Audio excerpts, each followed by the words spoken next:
Banks are more dangerous than standing armies. Thomas Jefferson. Good morning and welcome to another episode of The Sovereign Goat Man, unedited, uncut, and straight from the heart. This is a dollar. If the Federal Reserve decides to stop printing $1, the whole system will implode. They have to keep expanding. What we're seeing now is what von Mises warned us about in reference to his theory of crack-up boom. We're seeing it now. Back in high school, when I was in high school, I think I was in 10th grade or 11th grade, in Southern California, before teachers became communists, one of my history teachers, he told us, he said, and this was over 30 years ago, he said to the class, we are approaching $1 trillion in debt. And at the time, that was a lot of money. And now fast forward to 2023, and our debt is at least $33 trillion. The past 20 days alone, the government made additional debt to the tune of $500 billion in 20 days. That's $500 billion in 20 days. You could only imagine where this is going to go. This is that expansion of credit, because if credit does not expand, it will implode. So one way or another, we're screwed. Everything that's going on around us is a distraction. Now, don't get me wrong. I support Israel, and I've voiced that many times. But you can support Israel, especially as a Christian, and not support our government. I support Israel, but I do not support government. You know my views on our own government. The jihadist terrorists are a threat to humanity, but as I've said, central planners are a bigger threat.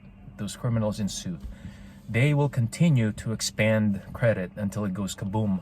What's happening now is they're using the situation in Israel. And first of all, Israel does not need any of our help. Israel will be okay without anybody's help. They can take care of themselves. They're excellent fighters, and they're smart people, so they'll be fine.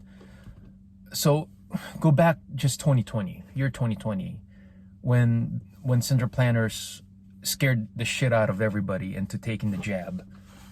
And I refuse to take it. I'm not jabbed. And you will never meet anybody who has any regrets not taking the jab.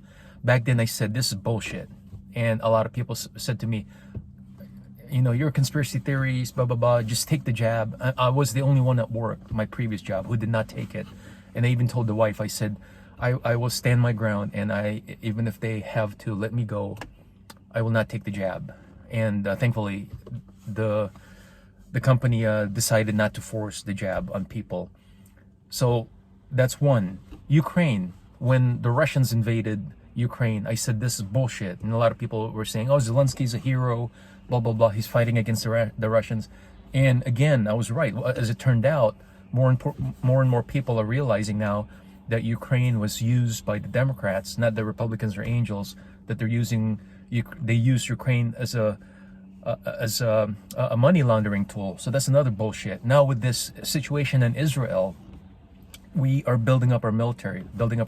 All these alliances are now forming up, and we're leading into World War III. I mean, that's not an opinion, that's a fact.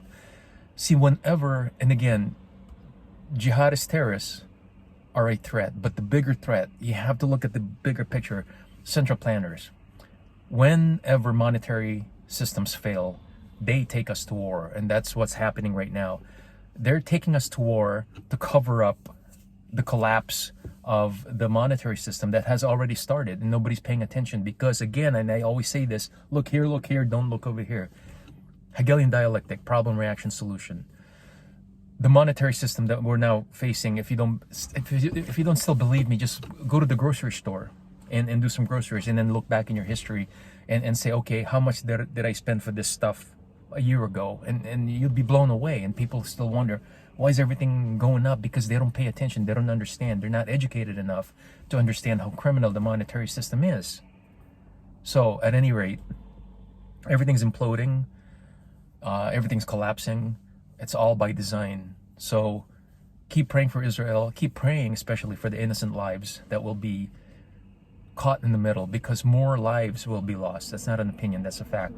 And don't trust your government, because the central planners, they don't give a shit about you. They don't give a shit about Israel. They don't give a shit about humanity. They could care less if millions of people die.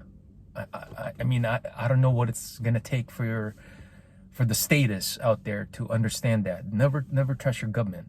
You're a fool if you trust your government. You know, it doesn't make any sense that, okay, yeah, they lied about the jab.